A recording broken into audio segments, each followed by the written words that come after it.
He kōna e purangi tēnei nā te reo irirangi o Aotearoa. Okay. So, Shane Cameron's manager, Kenny Rainsfield, he came up to me one day and he said, you know, Daniella, we need to get you a fight name. You don't have one. And like when I first started, I had like some name that was just so dumb. Tell us what it was. Well, my first professional fight name was Dandelion. Known as Dandelion, here is Daniella Smith! Anyway, so it was kind of funny. So Kenny goes, what stands out for you? And I was like, I don't know. So every day Kenny would come and he goes, I got it. Dangerous Daniella. And I'd just be like, oh, get out, Kenny. I am so not having that name. And then it'd be Dynamite Daniella. He just come up with all these real tossy, names and stuff. And then one day Kenny walked in and he goes, I got it. Dandy, I got it. And I said, well, what is it? He goes, Diamond Daniella. This is Uncut, Diamond Daniella. Kia ora, I'm Daniella Smith, and this is a story of how I went from being a young woman who loved to box to a world title contender. I can tell you now, there was a lot more to it than just finding the right fight name. Those early years involved a lot of growing up, learning the discipline that my sport required. All good? Yep. Okay, so Shane, I'm sitting down with my producer, Dane Giroux, and my former New Zealand team captain and mentor, Shane Cameron. He brings to the ring a record that shows 28 fights with 26 wins, including 20 by way of knockout. From Auckland, New Zealand, he's the mountain man, Shane Cameron. I met you, and I remember this, in 2000 in Taupo. You were the heavyweight New Zealand champion. You probably don't remember me. I was fangirling you. It was 2001. Was it? Oh, 2001 Yeah, it was yeah, too. yeah. Yes, it was. Yes, Yeah. it was. My amateur boxing career started in 1998. With that fight I talked about in episode 1 against Sophie Lee Andrews from Rotorua. It was the coolest experience of my entire life. By 2002, so 4 years later, I'd been selected to represent New Zealand. And then later on in 2002, you were the captain of our New Zealand team, and we competed at the Oceania Games with the men in Taupo. That's right. For the first time. We had Yeah. wahine there, Yeah. I didn't take gold, like Shane. I went home with bronze in a bout against Australian Desi Kontos. Funny story though, when I got home I threw the medal away. It wasn't gold.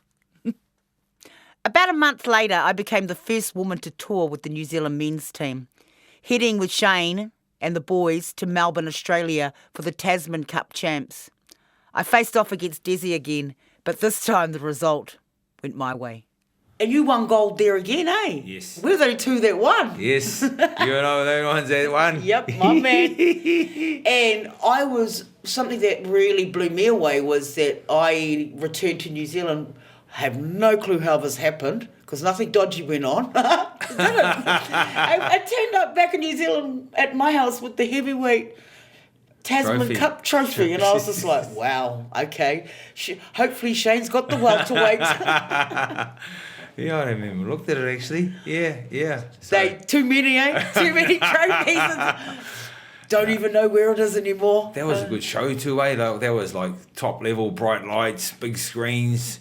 That was some Bendigo, eh? Cause, Yeah. You had that rematch, and then I fought at Adam Forsyth for the second time because he thought he. And was you a little dropped him with a body shot. Yeah, it might have been body or head shot or both, but it was a good night for both of us.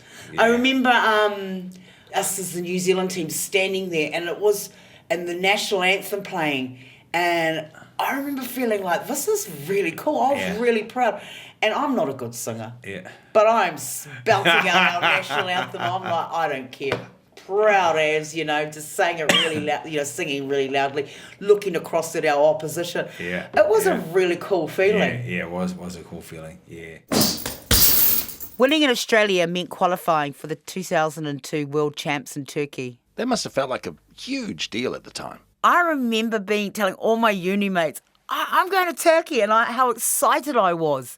and telling my family, and just that sense of pride. As a working, studying mum, I had to take time off my coaching degree at Unitec and my gym job. My kids were still pretty young. Jordan was 11, living in Australia with his dad at the time, and Talia was only 7.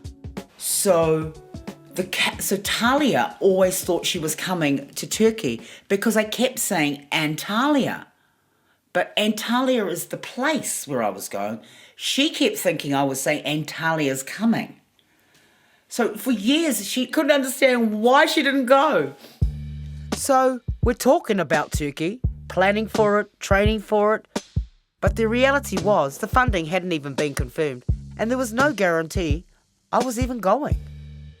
The previous New Zealand women's team had struggled to get sponsors. There's just no money in it.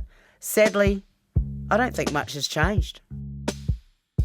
I've got here, we were fortunate in the end to get financial backing from pub charities. You could maybe simplify that. Simplify it. We got a little bit of money from pub charities. You guys speak like a bunch of hories. You need to come. It's not hoary. You need to come up north and I'll teach you to speak properly. In all honesty, we needed to get on the blower, phone up our mates and basically beg for some money. I never forget one day phoning a Māori organisation. They provided funding for Māoris that were excelling on an international level. And then they asked me a few questions and I answered as best I could. And they said, look, it doesn't look like that you fit the criteria. And I said, excuse me? I don't fit the criteria. I'm a Māori wahine fighting for our country on an international stage. What criteria don't I meet? And I said, you know what? You guys can go get stuffed. I'm a single mum. I've put myself through university, never once received a cent for funding from anyone. And I said, the one time in my life I asked for some help for me to achieve my goals, and you tell me I can't? I said, you know what? Forget it. I just hung up on them. Then, the next day, I get a phone call. Daniella, we've looked into your case and we do have enough money to give you for you to go to Turkey.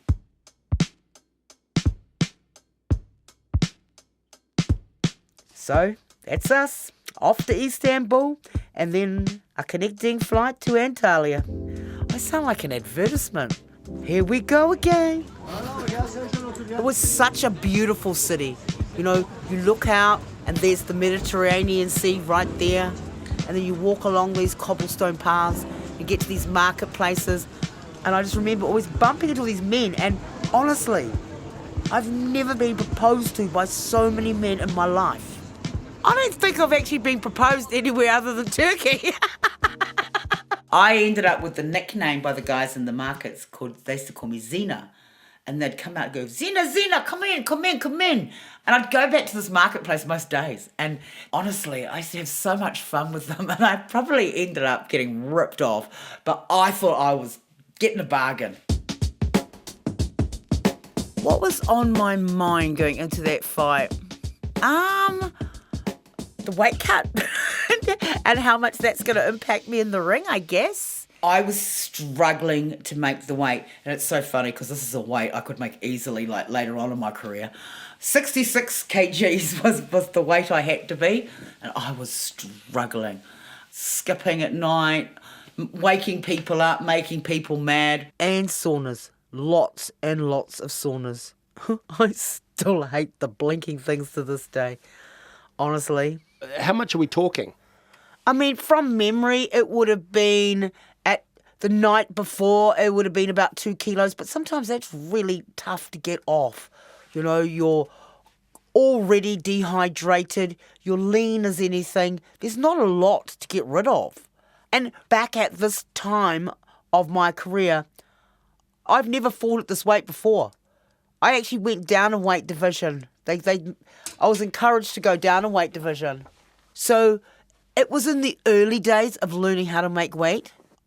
My knowledge of sports science and how to make weight wasn't that good. So the morning of the fight, we have a weigh-in. I'm allowed to go away and eat and drink. So I could put some weight on, but in the morning of the fight, you have to be that weight. And if you weren't? Well, if you don't make the weight, you can't fight, basically. The day of the weigh-in, there's the trial scale upstairs. And I had to take all my clothes off to hop on this trial scale to check to see if I made the weight. And anyway, this coach comes over and looks at the weight all the while I'm naked. You know, I'm covering myself and trying to be discreet as possible. And he just totally diminishes my mana or my respect or anything, just by invading my space. And I just turned to him and I'm just like, oh, can you F off? Seriously? And then I went and told Dr. John. Oh, yes, that's Dr. John Mackay, who sadly passed away last year. He's a huge name in New Zealand boxing. No one likes a growling from him. He roared at him and, said, you respect these girls, get out of here. He shouldn't have been allowed in there. And so he left. And pretty much what Dr. John said everyone sort of listened to. He had that commanding voice about him. I couldn't wait to get back to New Zealand and finally be ignored by men again. But first I had to fight. Would you believe it? It was my old foe from Australia, Desi Contos. And I'm a little bit I don't come all the way to Turkey to fight Desi. We've fought twice already. She's won one. I won one. She ended up winning this one. I didn't fight very well. She fought great. She deserved the win. She wanted it more than me in the ring. My turn to cop the wrath from Dr. John. He said I fought like crap. He was right, I did. And you know what? I learned a huge lesson. Don't turn up unless you intend turning up. I was determined to pull something positive out of the trip. A husband? No, not a husband. I wanted to learn. I wanted to learn from the Europeans, the French and the Italian girls. Man, they could move. It blew me away, the emphasis on footwork. Here in New Zealand, we're all about punch, punch, rock and roll, punch, punch, slip, slip. They were all feet, and their feet were fast. And their feet would set up the offense, and their feet would create that evasiveness for them. It was beautiful to watch. I would frequently go and watch their training sessions, then go and watch them fight. Because, hey, are they applying this in the ring? And how does that apply in the ring? And I was just like, wow, it does. And just seeing the connection between the training and the fight, it really made a lot of sense to me. Once again, I had this this moment of, this epiphany of, oh my gosh, I could get so much better than what I am. Oh my gosh, why are New Zealand coaches not training us like this? Turkey was a great training ground, actually. I watched some amazing fighters, including heavyweight Nikki Ryburn, who beat a 6'3" Romanian to make the quarterfinals for New Zealand. She couldn't handle the wrath of the knickers. She gave her a real hiding, eh? Yeah, she smashed her. There were fights to remember, and there were other lessons too. I hit the town with Stephanie Perry, the 4'0" Māori girl from Christchurch who thinks she's 6 foot something. She was like my little sister. I took care of her wherever we were in the world. We ended up drinking at some wild bar with the Aussie boxing team.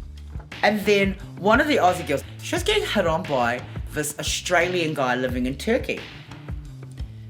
And he invited her back to his house. And I said to Steve, we can't let her go back there by herself. What if something happens to her?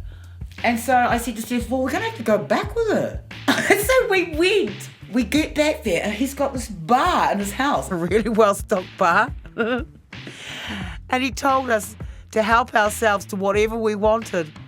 Who the heck tells two Māoris to do that? I don't know, we just sat there drinking. He was probably like, what's wrong with these girls? And then we went in and spoke to the Australian boxer and just said to her, look, you seem okay here. We better get back to the hotel. We were way past curfew. Way past curfew, actually. And had a lot to drink. Yeah, I really needed to learn to behave myself. But another night, Steph and I catch a cab and things got really serious. We go to this bar and there's guys in there and we're like, where we notice, hey, there's people here with guns.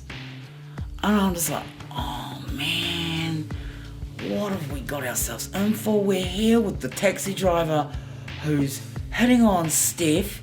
So I just went over to him. He was smaller than me and I just said, hey, you want to touch, you ask. Get your effing hands off her now. And like, I'm just thinking, I've just got to protect Steph because I thought I was bulletproof. But if I cause too much of a ruckus, we actually could be in quite a bit of danger. This is terrible, eh? For people to go, so that's what they got up to over there? Oh my gosh. It's all right, I'm 52 now, they can't take it away from me.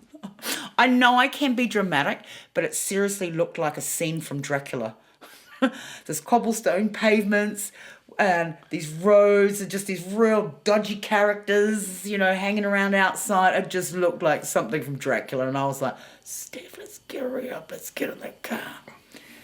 So anyway, we get in the car and I notice the meter is still going. I'm like, eh? He had the meter going the whole time. He was trying to pick up Steph. I swear he wanted to shoot me because he really liked Steph. Anyway, we get to the hotel and I said, Steph, get out of the car now. And he just walked straight in. And he goes, that's 1 million lira. And I was just like, oh, hell no, brother. We're not paying you for that. And we go inside the hotel and he's swearing at me and everything. And I'm just going, I was just so happy that we'd got back and I was just like, oh, that was so irresponsible of me. We could have got killed so many times in that night. And just, yeah. You're away representing your country. You're not there to party and get into cars with like weird taxi drivers. Like that was so dangerous. The next morning we get called into Dr. John's room and he goes, well, a bit disappointed you girls. And I went, and he goes, and you, shut your mouth. And I just went, oh, if the world could swallow me up right now, I'd hope they would. You're here, you've received funding money to represent your country, and this is what you're choosing to do? He was absolutely right. I went across the road to buy a Coke, and the taxi driver was there. I was like, oh no. And he went to go into his car and go to the glove box, and I was like, oh fuck, he's got a gun. And I go running back in the hotel, and Dr. John was there, and I said, the taxi driver that I told you about, he's outside, and I think he's going to shoot me. Oh, I'm so sorry, Dr. John. I'm so sorry I did this to him. I don't know if I've even told this story before. Anyway, I walk out. And he just like blows this guy up, chases him to his car. Dr. John is just roaring with this voice that scared the whole of Turkey probably. He'd be really proud to know that in latter years as a professional athlete, I never touched a drop of alcohol when I fought overseas. Yeah, this amateur Daniella doesn't sound like the single-minded, laser-focused Daniella who won a world title. Do you think you could have won a world title back then? No way. But hey, early days, my friend. The story has just started. I got back to New Zealand and real life hit me in the back of the head real fast. Back to motherhood, back to finals exams, back to finalising papers to complete my degree. That's real life shit. I thought I was a superstar. Nah. So it's Christmas 2002, after I got back from Turkey. My parents shouted me and the children over to the USA. I didn't even know how old I was then. I was young and hot. And Talia had turned 8 that Christmas. When we got back, she had her 8th birthday. So when Talia was born, I was 22. So I was 30. My parents were now living in Flint, Michigan, so Mum could teach reading recovery. Here's Dad. She was headhunted by one of the American school districts to teach the New Zealand program of reading recovery. Mum was internationally acclaimed at this. Really. Yeah, she was in the first lot of trained reading recovery tutors here in New Zealand, and so she was world acclaimed. And was sought after in the United States. Yeah. So she went, and I followed. Which was really cool, because there was one place I always wanted to go to, right from when I was a kid growing up in Kaikohe. You walk through Kaikohe now and the shops are all closed and stuff like that, but that's not the Kaikohe I remember. So over the road here is used to be where my dad worked, and this was his second-hand shop. And my brothers and I, we used to have little stalls outside the shop here, and we'd be selling things like our teddy bears, little toys, and we'd bake little cookies. And we'd be just outside over there at Campbell's, and people would be saying, "Oh, what are you selling?" And we'd show them everything, and then, "What's that for?" And us kids would be like, "We're saving up to go to Disneyland," and they'd all laugh at us. Oh, these children, big dreamers. So a childhood dream comes true. We fly into LAX, and Dad picks us up at the airport, and we head straight off to Disneyland. It's like, wow, these things do happen. Yeah, so it's really cool. We had an amazing time, 3 days there. Then flew to Detroit and then on to Flint, where Mum and Dad were staying. We turn up at my mum's house, and oh my gosh, I'm like, what the hell? What have I just walked into? There's Christmas decorations all over the house. There's lights everywhere. It looks amazing, but it's like, wow, this is very different to the Christmases I experienced growing up in Kaikohe, But it was cool. It was really cool for my kids to sort of have this experience. And I had an experience of my own. Coaching time with the world-famous Bird family. Dad took me down to see Mr. Bird, Joe Bird Sr. Joe Bird, he had his own little gym in Flint. So I used to go down and watch his training. He said, "Look, my daughter's coming over. Can I bring her down?" He said, "Yeah."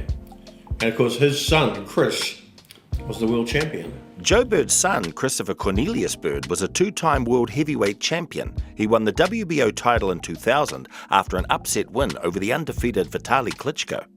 In 2002, Chris Bird defeated Evander Holyfield to win the IBF heavyweight title, and he beat our own David Tua in 2001. Chris was trained and managed by his father at the Joe Bird Boxing Academy. Chris Bird's father, he lived on the north side of Flint in the hood. And you could just see as you drive from where Mum and Dad were staying to the north side of Flint and how the houses change and how the air even feels a bit different. Everything just changes. But you turn up at this gym and there's cops, there's thugs, there's all sorts of people in there, and you're all there, You're all there for that common purpose that brings us all together, boxing.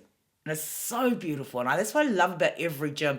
Everyone from all walks of life, and you come here and you're all equal. So I go in and meet Mr. Bird, and I say to him, he says, you, how good are you? And I said, I think I'm all right. I don't know, you tell me. I've never been one of these people. I've never turned up to someone else's gym and told them I'm amazing and all this, that, and the other story, I've never been that person. I go, I'm here to learn from you, sir. I really, just want to make the most of this opportunity. Just humble. So I trained alongside his oldest son, Chris Bird's older brother, Joe Jr. We were getting ready for sparring, and Mr. Bird turned to Joe Jr. and he said, "You look after her, not too hard on her." And he goes, "Yes, sir. Yes, sir." So anyway, we're getting in the ring, and Mr. Bird had to move away, and then we're in there with sparring, moving, and then he comes back in. He goes, "Joe, I told you, don't hurt her." And Joe turns around, and he goes, "She did this to me." He's got blood all over his face because I was reading him. Every time he'd throw a shot, he'd bob down. And I'd be like, down. I was like, okay. I was getting a read on him. Down. So I thought, next time he throws a shot, I'm just going to throw an uppercut. And boom, it connected. It was I swear it must have been a fluke. But boom, split his nose open. Bloody everywhere. Bear in mind, he was being nice to me. Sparring with the birds in America gave me a taste of world-class boxing. And in Turkey, I learned fancy footwork from the Europeans. Well, I attempted to learn fancy footwork. So for the next 3 years, I applied these lessons in the ring. Still working whilst being a mum and still fighting. By 2005, I'd had about 40 fights, won 4 golds at the Nationals and a gold at the 2004 Oceanias in Tonga. I'm not going to say I was getting sick of amateur boxing, but I felt like I wanted something else. That something else was my first professional fight. I was told by John Glazier, who was a close friend and promoter from the Maritime boxing days, that I would be paving the way for women. He goes, Daniella, we need you to do this. We need you to do this for women's boxing. They need to see there is a pathway. If no one does it, it won't happen. He goes, you can do this. And he goes, you can be a champion as an amateur and a pro. He goes, you know your style is far better suited for a pro. What do you reckon? I said, yeah, let's do it. Who am I fighting? I didn't even ask them who I was fighting. And they said, Sue Glassy. And I said, who's that? Let me give a bit of background on Sue. So she'd been a Muay Thai national and world champion before moving to boxing. I gave her a call to talk about your bout, and she told me a little about her career through the late 90s. Not a lot of women fought back then, and ran out of opponents quite quickly. Opponents wouldn't fight me again. I had quite a good strength, I guess, in my punches. So I moved on to boxing because women were just starting to box in the late 90s, and it opened the door there for us to compete. She had a fearsome rep. Yeah, Sue was a great battler. A lot of respect for her. Me and Sue were a part of the undercard for the David Tour vs Talmash Griffiths promotion. Sue was a tough opponent. And she was a New Zealand champ at the time. So I did a little bit of research on Sue, and I was like, oh my God, she's a renowned knockout artist. What the hell am I thinking, hopping in the ring with her? So I was quite fearful of this fight that I was going to have with Sue. My strategy was to make sure this knockout artist didn't get close to me. She was Ali. I was brave. When I first got in the ring and we started trading our blows, it was pretty obvious that she had a much longer reach than me, and I was going to have to work my way around it. It made me look very sluggish, because not sluggish as in slow, slugger as in like throwing overhands and sort of big kind of around, because going straight with her was not going to work. By the end of the second round, I'd cut her under the eye, and by the end of the third and fourth round, my blows on her were definitely making a lot more damage than her blows on me. She hits me, and I laugh. I feel quite disrespectful now. And I laugh because I'm like, oh, is that it? Okay, all right, I'm all right here. I didn't have the best fight. She swears black and blue she won that fight. She did not. But, I love that. She's a competitor. I won that. That's my fight. She knows she didn't win it. I won it.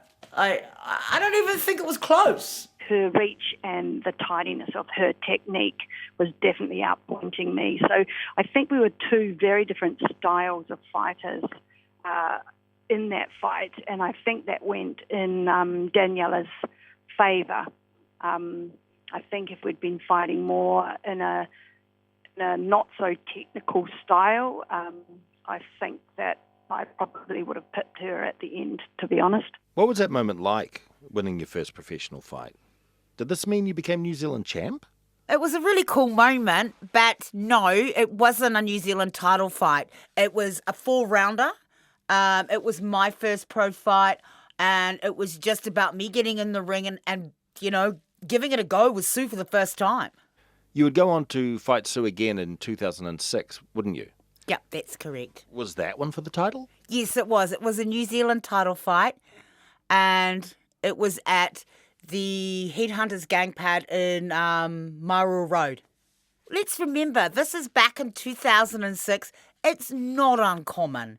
They had regular boxing events there. I mean, all the officials were there. I even had the TV cameras there with me. It wasn't a big deal. Did your parents come along? Yes, they did actually. Mum and Dad, were back living in New Zealand, so came to support me. That might have actually been their first fight they'd seen me compete in, so I was a little bit nervous about that. But my mother, she was quite funny. She really liked the embroidery on their patches, on their jackets. I was like, Mum. I fought and beat Sue in 2006 at the gang pad to become the New Zealand champion. My dream was to be the best in the world though. But like I've said, there was no pathway to the top for female fighters. The likes of Shane Cameron and David Tua, they had clear pathways and guidance to achieve that world champion status. That just didn't exist for myself or female boxers. And on top of that, I would need a manager to set up fights with international opponents, to do the paperwork, make the calls. I mean, fighters did not phone up other fighters to set up bouts. That was the manager's job. Enter my bestie, Katrina. So I would send the emails, or I would dictate what to say in these emails to get an opponent. What was going through your head when I would ask these things of you? I was just like, oh, okay. I didn't really, not much really. I was like, oh yeah, okay. But, because at that time, that was the only way it was going to happen. You might imagine an international pro boxer has an entire entourage, but not me. I was still broke, and I wasn't going to pay a manager when me and Trace could do it. Just the two of us, faking it till we made it. You had to pretend you had a manager, because otherwise they would have just thought, oh, who's this? Like you getting all of the overseas opponents and stuff like that. Like you had to make that happen, otherwise it wouldn't have happened. It's just, so for me to be able to help, I mean, that was easy. If I have no clue, which had happened on several occasions when people rung me up saying, oh, hi, is that Daniella's manager? I'd be like, oh, yep, that's me. And they'd ask me these things. I had no idea what they were talking about, but I just knew how to put them off. So then I could ring her up and go, what is going on? In order to have a shot at the title, I had to rise up the rankings, get the attention of international organisations and promoters. But that needed fights, and all the ranked opponents were overseas. Either I had to go there, or they had to come to me. Both options required huge amounts of money, tens of thousands. So who I chose for this next fight was going to be really crucial.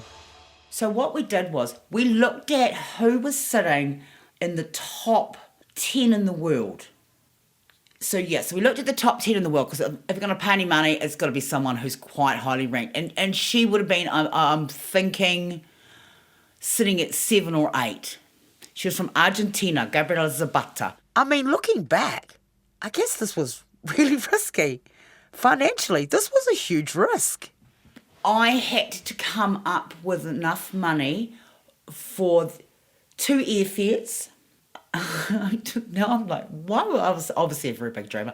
2 airfares, accommodation, and you can't put people up at a shit place. It's got to be somewhere quite nice.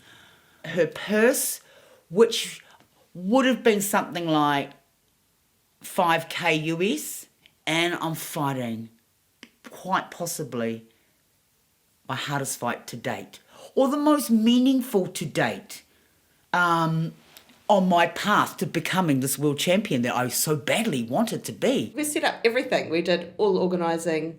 Trina was matchmaker.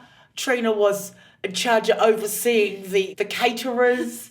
Her sister-in-law did the catering, the table. Everything. I came in. Hiring.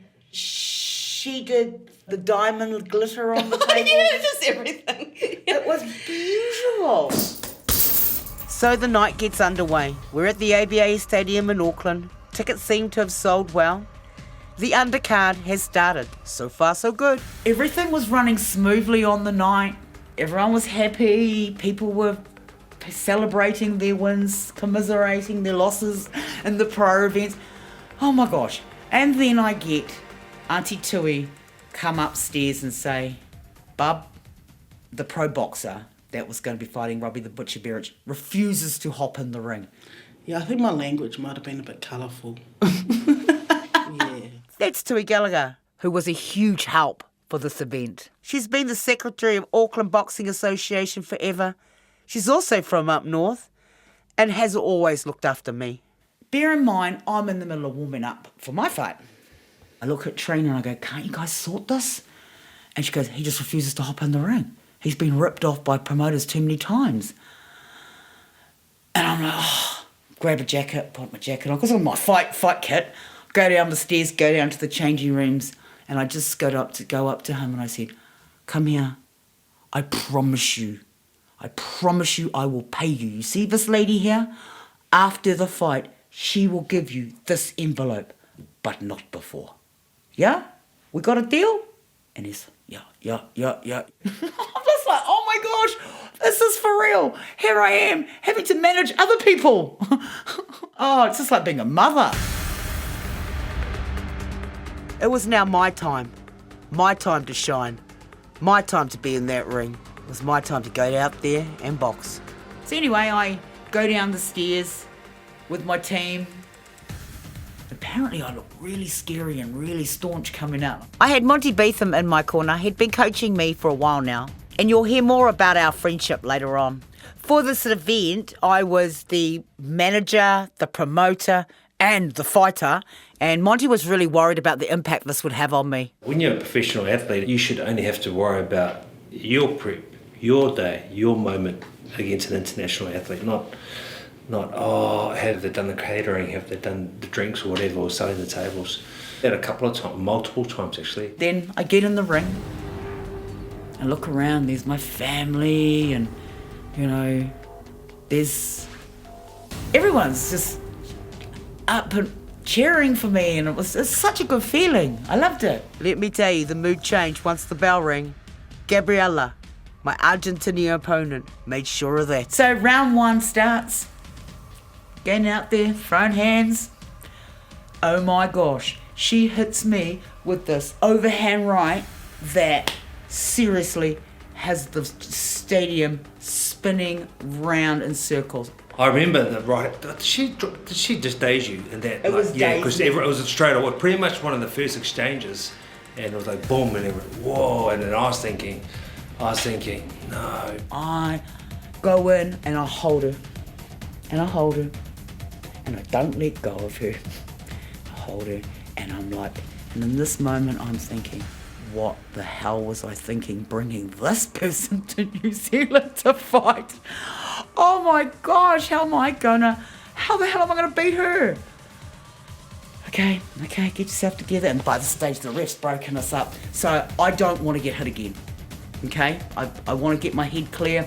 I just move, jab, move, just a lot of movement, trying to get my legs back, wake them up again.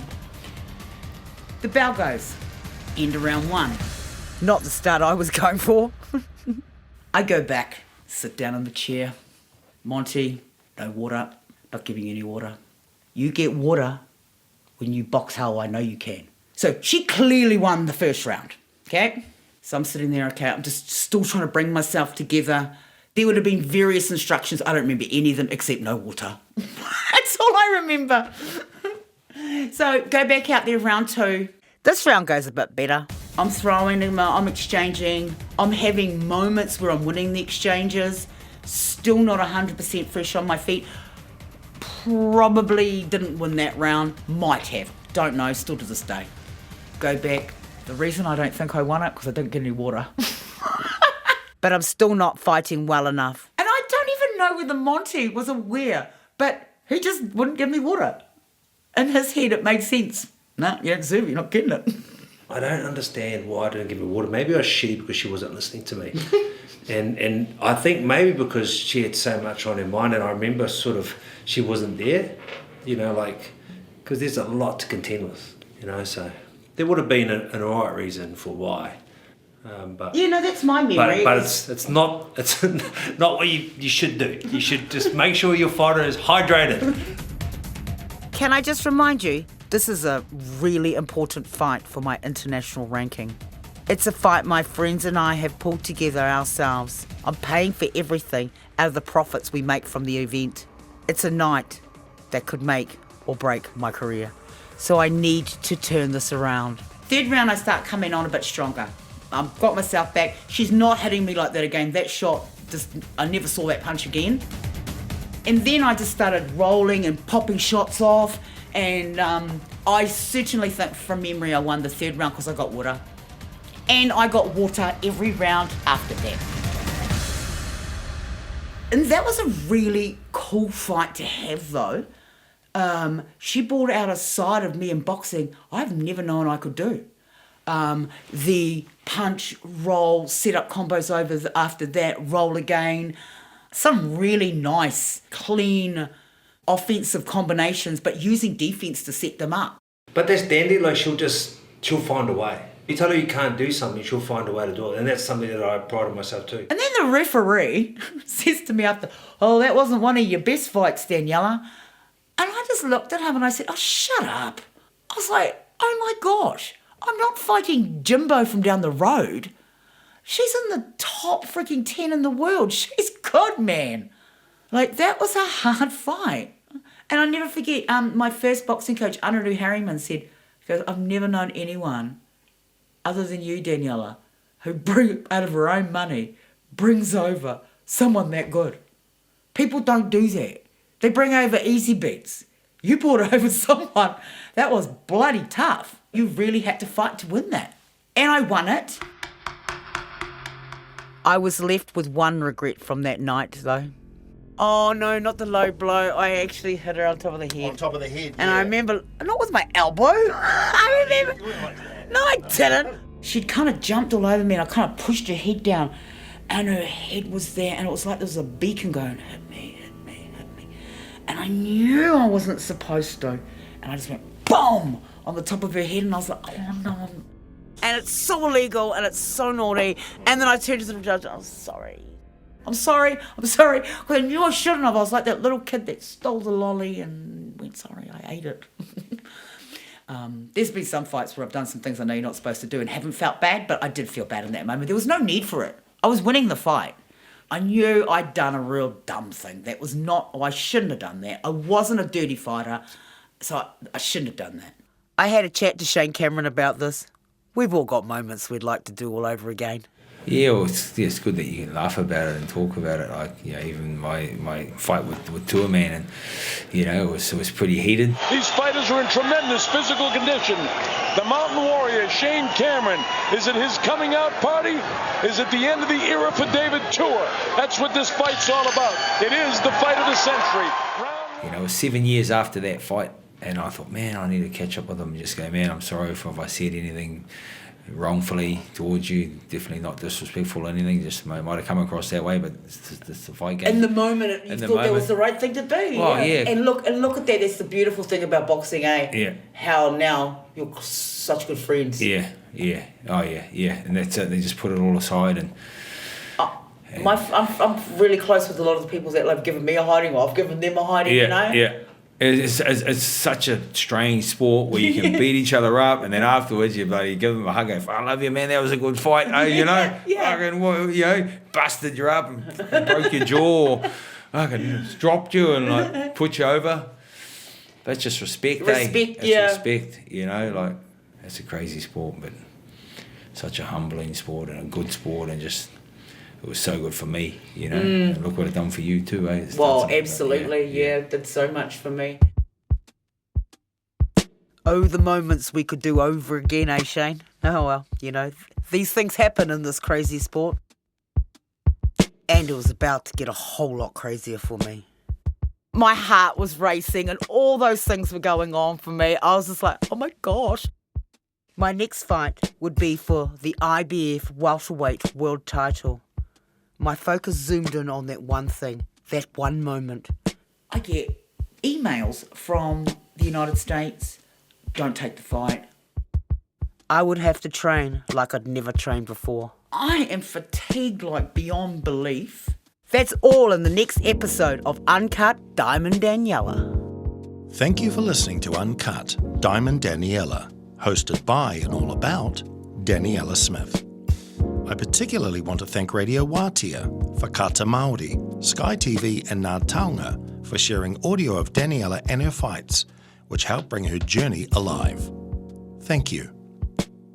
This podcast was written and produced by me, Dane Giroux, with help from RNZ producers Phil Vine and Liz Garton. Tim Watkin is RNZ's executive editor of audio, and Brianna Uritich is the production coordinator. Graphics were designed by Zhenya Nagonaya, and special thanks go to Ben Pierce, Jeremy Ansell, and all RNZ's wonderful audio engineers who helped get this podcast out to you. The editor was Lucas Giroux, with original music by Sam Allen. If you enjoyed this podcast, share it far and wide and recommend it to all your friends. Ka kite.